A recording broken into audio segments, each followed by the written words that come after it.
Hello. Hope, hurdles, and the GMAT. So I'm making this video and it is quite close to my heart. And the reason is a lot of you have been getting in touch where you are plagued by uncertainties. You know, when we met, you had these dreams of building an amazing, awesome, great career. And then suddenly there is a lot of news coming out that makes you worried, that makes you concerned. So this video is basically about telling you that you still need to be optimistic, that you need to be resilient, and no matter what happens, your starting point was, I want to have a great career and I can make that happen by getting into a great college. Then no matter what happens, what kind of news emerges, we will always find opportunities that will translate into an amazing career eventually. So let's go ahead and talk about this. So to begin with, let's start off by a number. The US has attracted a lot of top tier talent for decades now. As far back as 1980s, I've heard that US took some very concrete actions to ensure that they are able to attract talent, especially young talent, students who are brilliant, students who are exceptional, so much so that they eventually touched a 1 million mark. And last year, there were 1.3 million foreign students who were studying in the US. Of course, the biggest contributor to that global student pool studying in the US was, of course, India. But then all these people go there for various reasons. I guess the biggest reason is that the US promises you things that perhaps no other country could promise over the course of last, I'd say, half a century or so. A very vibrant, rapidly growing economy, a genuinely, truly first world country. Now, if I talk about countries in the Europe, do they not have wealth? Yes, they do. They are rich. But when you go to the US, you realize that they are at a different level altogether. And not only that, they are not even very mindful of it. And therefore, it becomes possible for everybody to achieve it. Then combine that with a lot of meritocracy. A society that believes that if you put in the efforts, if you are brilliant, you will get your dues. An environment that nurtures and supports talent, an environment that allows you to fail without worry, that encourages you to take your shot. So there are a lot of things that essentially turned that into the American dream. Now, since you and I are primarily, we are meeting on GMAT by Physics वाला, तो हम primarily इसलिए मिल रहे हैं क्योंकि तुम शायद MBA करने जाना चाह रहे हो. तो ऐसा क्यों है कि लोग अमेरिका में MBA करना जाना चाहते हैं? ऑफ कोर्स एक रीजन ये है कि यार यूएस में ही तो ये डिसिप्लिन शुरू हुआ था, वहीं से तो सारे कटिंग एज एडवांसेस शुरुआत के आए. अब तो ऑफ कोर्स बहुत जगह से आ रहे हैं, इंडिया से भी आ रहे हैं. हाँ, but then because of that and because of their intense focus on research, their intense focus on ensuring that top tier teaching talent comes to a B school to teach, the B schools that we have in the US have gone on to establish a very strong brand identity that resonates across the globe. सो अगर आप America से MBA करके जाते हैं दुनिया भर में कहीं भी, तो ज्यादातर जगह पे वो डिग्री रिकॉग्नाइज की जाएगी. उस डिग्री से कंसिस्टेंट जो जॉब अपॉर्चुनिटीज हैं वो आपको दिए जाएंगे. हाँ, जबकि बाकी ज्यादातर जगह के अगर मैं कॉलेजेस को देखूं तो वो इंटरनेशनल रेप्यूटेशन एंजॉय नहीं करते. Their impact lasts within their region. So let's say you go ahead and do an MBA from a top tier college in India. You are going to get absolutely amazing opportunities within India. And if you play your cards right, if you put in the effort, you can actually reach global leadership levels as well. But immediately after the top tier college, if you start applying to jobs outside of India, chances are that the name of that college may not be as big a draw, as big a pull as a US B school. हाँ, मैंने खुद देखा कि let's say आप India के किसी top notch college से हैं, आप अमेरिका में गए जहां पे कोई ट्रेड फेयर, कोई सिंपोजियम हो रहा है, you introduce yourself, you tell them that I'm from so and so college, they will treat you with a lot of respect, they'll offer you a seat. But then if you are from one of those Ivy League colleges, one of those top notch colleges from the US, you'll be offered a seat as well, but now there'll be a subtle difference. अब ना वो अपनी कुर्सी से उठ करके खड़ा होगा, जब आप अंदर आएंगे तो आपसे हाथ मिलाएगा, इंट्रोड्यूस करेगा, फिर बैठने को बोलेगा। तो एक नेक्स्ट लेवल है जो आपको देखने को मिलता है। और अगर आप ग्लोबल रैंकिंग्स देखें बी स्कूल्स की, तो यूल रियलाइज टॉप 50 में, टॉप 50 ग्लोबल कॉलेजेस में आपको आधे से ज्यादा colleges as a result America के ही मिलेंगे। हाँ, then yet another reason is strong career opportunities. In today's globalized world, we have these huge conglomerates, some multinational corporations. इनमें से majority का headquarter कहाँ है? यूएस में। यानी कि ज्यादातर जो मिडिल मैनेजमेंट, टॉप मैनेजमेंट वाले करियर अपॉर्चुनिटीज हैं, खास तौर पे टॉप मैनेजमेंट वाले करियर अपॉर्चुनिटीज उन ऑर्गेनाइजेशन में वो कहाँ है? यूएस में। हाँ, इसके अलावा अब जितनी भी लेटेस्ट टेक्नोलॉजिकल डेवलपमेंट हो रही है, everything which is happening in the world of artificial intelligence for instance, ज्यादातर कंपनीज कहाँ है? यूएस में। Right, so it automatically gives you an access to some of the best companies and some of the best paying job opportunities, if I may use the term, if you are based in the US, especially if you are from one of the top-notch colleges in the US. And not only that, as an international student, one of the factors is that you're paying in dollars, तो खर्चा बहुत हो रहा है। और unlike India where you have campus placements, यहाँ पे आपको मिल जाते हैं जॉब्स, मगर वो ऐसे कैंपस कैंपस नहीं है, आप बाहर अप्लाई करते हैं, नेटवर्किंग करते हैं। तो उसमें आपके पास एक ब्रीदर है, you get a breather through optional practical training, in short जिसे हम बोल देते हैं ओपीटी। सो ओपीटी क्या है कि आप अपनी डिग्री यूएस में खत्म अगर करते हैं, तो उसके बाद आप 1 साल तक अपनी फील्ड से रिलेटेड किसी जगह पे काम कर सकते हैं। और यही अगर आपकी डिग्री, आपकी एजुकेशन स्टेम फील्ड्स में है, साइंस, टेक, इंजीनियरिंग में, तो फिर you get these additional 2 years, यानी कि 3 साल तक आप अपने उसी वीजा पे काम कर सकते हैं। So when you apply to go to the US as a student to study there, you get this F1 visa.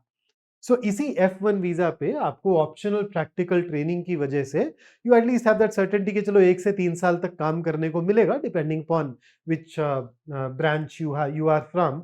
और इसी दौरान हो सकता है कि इसके बाद you get a great job opportunity, maybe your organisation sponsors you, right? तो उसके थ्रू आपकी वीजा कैटेगरी चेंज हो सकती है, आप ग्रीन कार्ड की तरफ बढ़ सकते हैं, H1B वीजा की तरफ बढ़ सकते हैं। तो ऑप्शन है कि चलो आपके पास कब, अगर खासतौर पे अगर आप स्टेम फील्ड से हैं, तो 3 साल का समय तो है। और कुछ नहीं तो you can learn some very valuable things within those 3 years, and that also adds tremendous value to you. हाँ, और इसी के साथ साथ एक बहुत बड़ी एडवांटेज और भी है, जो आई थिंक ज्यादातर प्रीमियर इंस्टीट्यूशंस को मिलती ही मिलती है, and that is a very strong alumni network. So imagine a college that has global reputation, a college whose alumni are occupying some of the highest levels of the corporate world, and you have direct access to them thanks to that network.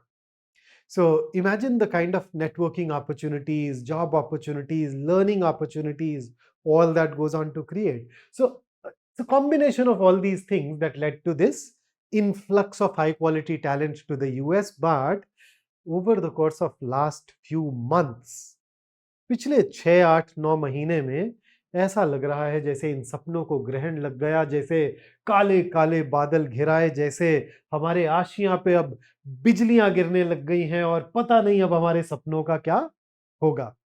And the news that emerges, the news that is coming out from that point of view of applying to US to go study is not very encouraging. In fact, let me take you through some interesting headlines, some charts, and they will speak for themselves. So, for instance, uh, there is this article based on some very solid research that says that postgrad international student interest in US plunges by 40%, and that is based on the data until March end. अभी मेरे हिसाब से latest अगर check करेंगे जब भी data आएगा तो इट विल बी प्रोबेबली 52-53%. हाँ, सो और इसमें भी वर्ल्ड ओवर, मतलब आप देखें कि ये वीकली ट्रेंड है जनवरी से लेकर के मार्च का, साल के शुरुआत से लेके 1st ऑफ जनवरी 25 से लेकर के 12th of March 25 तक the demand to study in the US internationally has gone down by 38%. अब इसमें सबसे ज्यादा कौन से स्टूडेंट्स जाते हैं? वैसे इंडिया और चाइना के जाते हैं. अगर मैं इंडिया स्पेसिफिक भी देखूं तो ये बिल्कुल कंसिस्टेंट ही है. देखिए, इंडिया से ही डिमांड में there is a reduction of 36.8%. No wonder I keep hearing from you. हाँ, I keep hearing from a lot of you repeatedly कि यार ये क्या हो रहा है. और इसी देखो, ये Bangladesh, Pakistan, Nigeria, Iran, China में भी मोर और लेस इसी तरह का ट्रेंड आपको देखने को मिलेगा. और इसके कई रीजंस हैं, जिनमें आई थिंक जो सबसे बड़ा रीजन, एक प्रोमिनेंट रीजन एक निकल करके आ रहा है, वो है वीजा रिलेटेड परेशानियां. As I call them, the visa woes.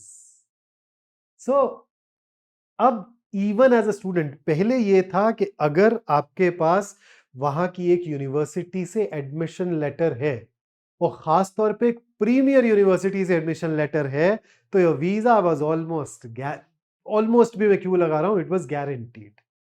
Unfortunately, that is not the case anymore.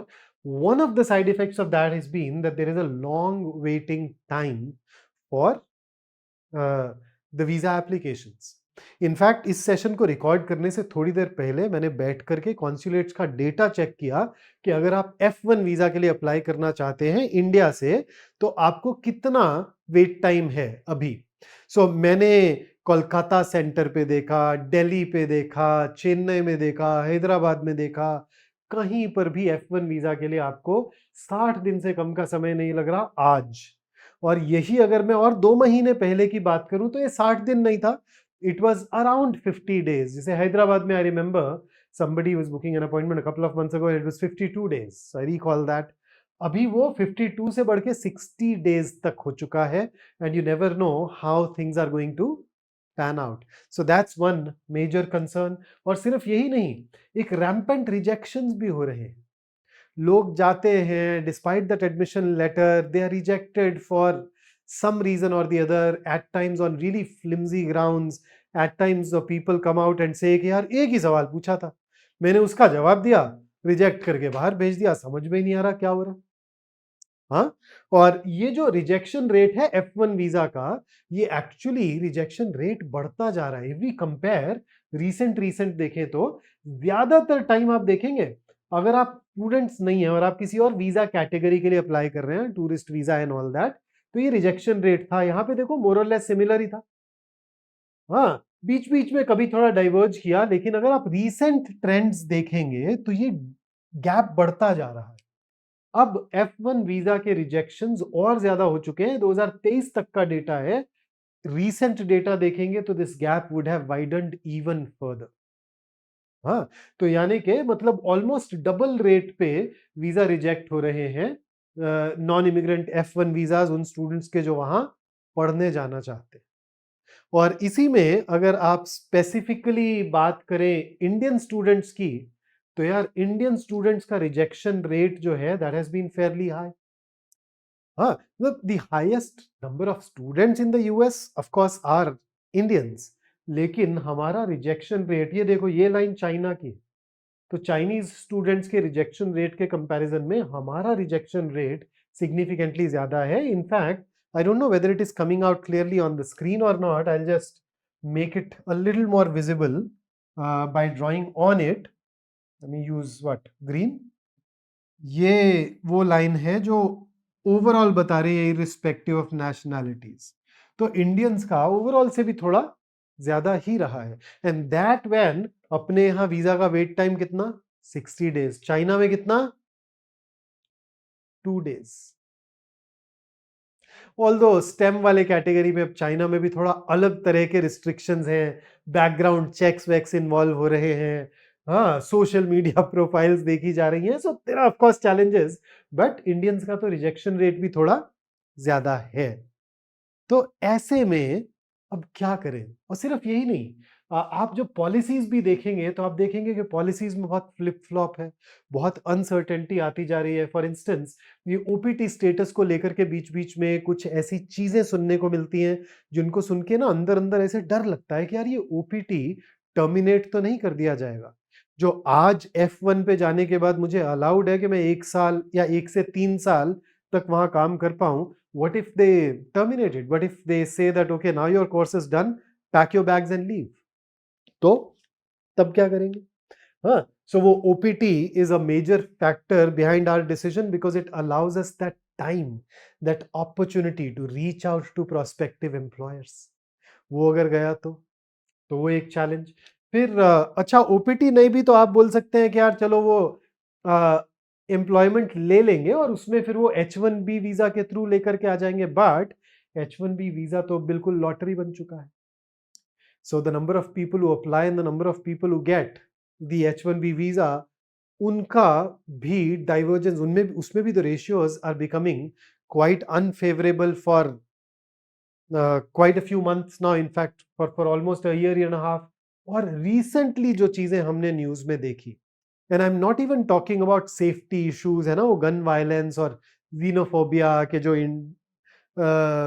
Indians को, फॉरेनर्स को कुछ चीजें सुननी पड़ रही है, I am not even looking at that, but वो रेवोकेशन ऑफ एक्टिव वीजाज, वो लोग जो वैलिड वीजा पे गए थे, किसी ना किसी रीजन से उनका वीजा कैंसिल कर दिया गया। खासतौर पे लेट्स से किसी ने कॉलेज में प्रोटेस्ट में पार्टिसिपेट किया, which the authorities think is or the US government thinks are anti-Semitic और खासतौर पे प्रो हमास, हाँ, या कुछ ऑर्गेनाइजेशंस जिनको टेररिस्ट ऑर्गेनाइजेशंस बोलते हैं, आपने उनके सपोर्ट में कुछ प्रोटेस्ट किया तो वैलिड वीजा होने के बाद भी रिवोक्ड। कुछ केसेस में तो the visa was revoked for a very minor infarction like a traffic violation, red light jump की, कोई पार्किंग टिकट पे करना भूल गए टाइम पे। और कम से कम एक केस ऐसा है जिसमें रीजन अभी तक क्लियर नहीं है। नो एडमिटेडली मैंने शुरुआत में आपको बताया था कि the total number of foreign international students studying in the US is but 1.3 million, 13 lakh. अब वो 13 लाख में से कितने लोगों के साथ ऐसा हुआ? तो कुछ एक डेटा मैं आपके साथ शेयर कर रहा हूं जिसमें कुछ कॉलेजेस ने बताया कि यार 1680 तो हमारे पास ऐसे केसेस हैं। The true number is expected to be higher. There are some sources that say it is 4,700, but I'm saying even if it is 4,700 of 13 lakh, तो कोई परसेंटेज टर्म्स में बहुत मिनिस्कल है। It is not a real challenge, not a very real threat. Harvard के साथ इनकी जो tussle चल रही है वहां पे, उसकी हमने वो हार्वर्ड के एडमिशन प्रोसेस वाले वीडियो में बात की थी, सो आई नॉट रिपीट इट। तो उन सब चीजों की वजह से थोड़ा डाउट्स क्रिएट हो जाते हैं, थोड़े कंसर्न आने लग जाते हैं कि यार जाएं कि ना जाएं, देखो माहौल ऐसा चल रहा है। तो ऐसे में अब किया क्या जाए, जाया जाए कि ना जाया जाए? तो इसमें माय टेक इज कि भाई इसके अलावा ऑफ कोर्स खासतौर पे India specific point, rising cost का। हाँ, तो ये सीएनबीसी टीवी 18 ने एक आर्टिकल पब्लिश किया था, weaker rupee higher cost, how Indian students abroad can tackle rising expenses. तो उन्होंने स्ट्रैटेजीज बताई थी, लेकिन वो कोर उसकी ये है कि यार रूपी थोड़ा डी वैल्यू होता जा रहा है। From that same article, gone from 82 to 87, and therefore of course if you are not somebody who's getting a sizable scholarship, these things are going to affect you। तो एक कॉम्बिनेशन है, तीन बड़ी major चीजें हैं that have gone on to affect us। Now does that mean that we should stop looking at the US as a possible destination? Not at all. I believe that your strategy should be a little bit different।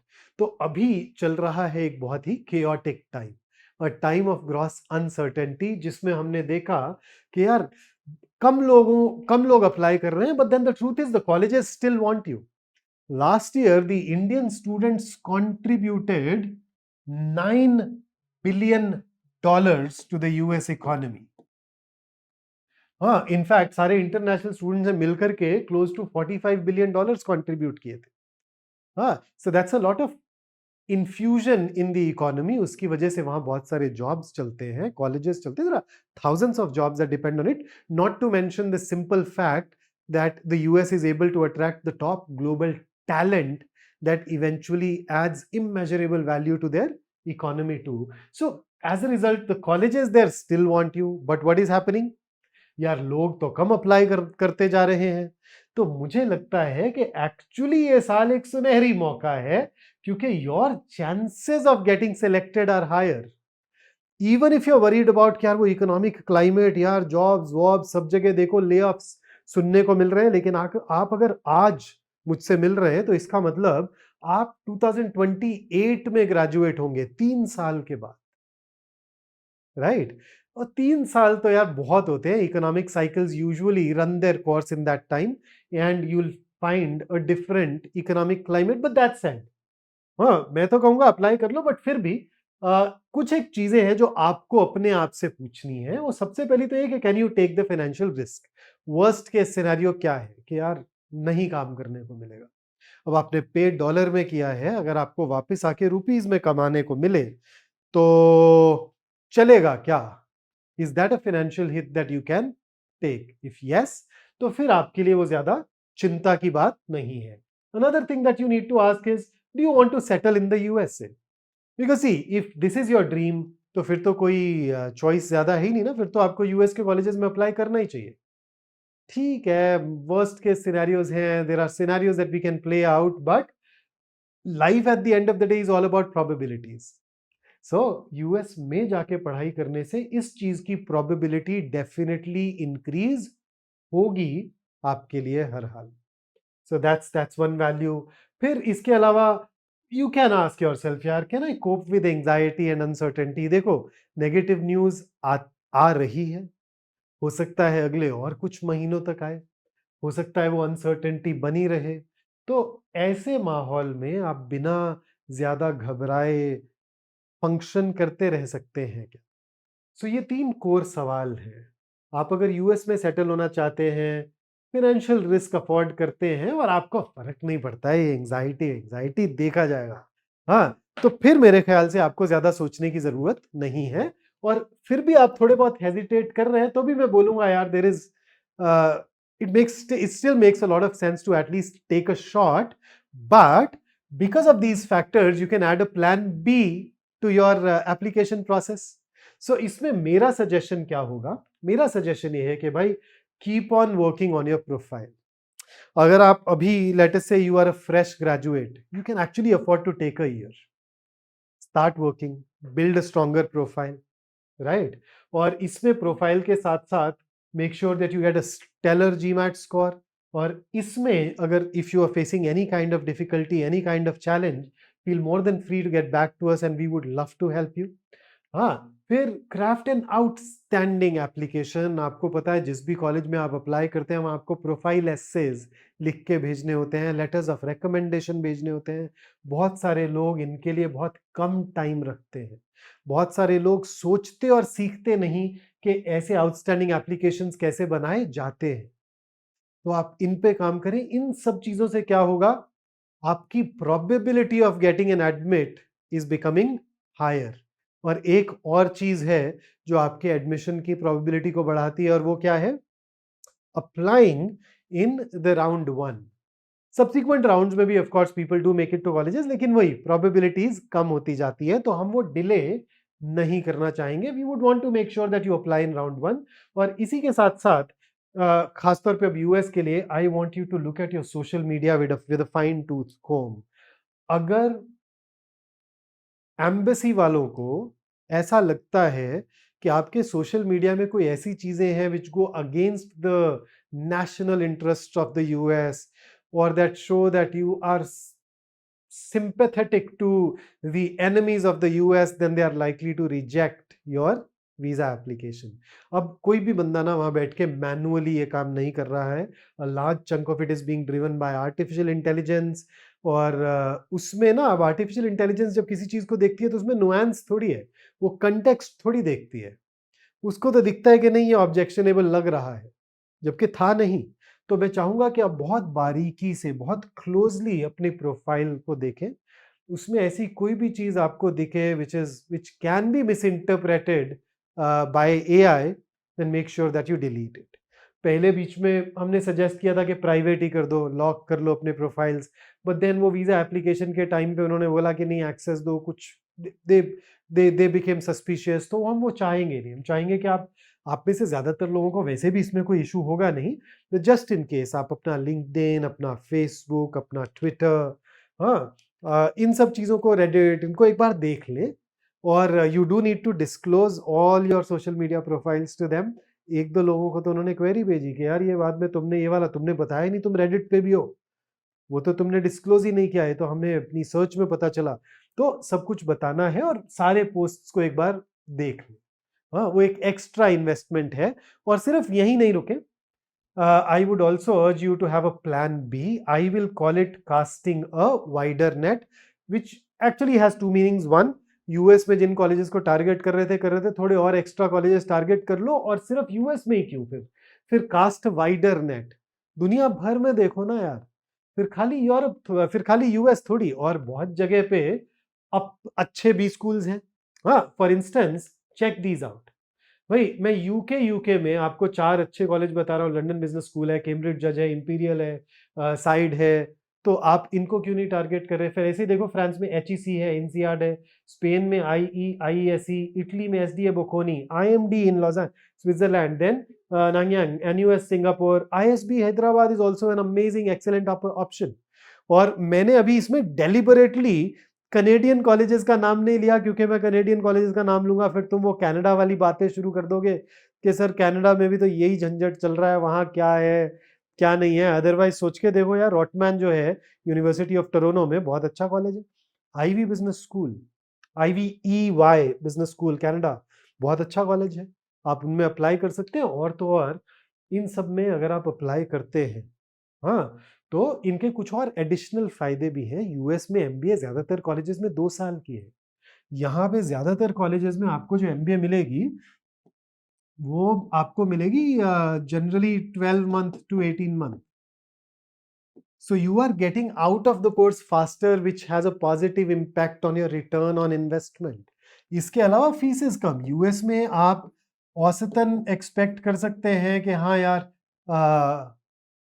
ये fees आपको typically देनी ही पड़ेगी। यही अगर मैं इन colleges की बात करूं तो इक्विवेलेंट विल बी रफली अराउंड $90,000। सो 130,000 से 90,000 in percentage terms it's quite significant. Plus रहने वहने के कॉस्ट भी जनरली थोड़े रिलेटिवली इनमें से ज्यादातर जगहों पे आपको कम मिलेंगे।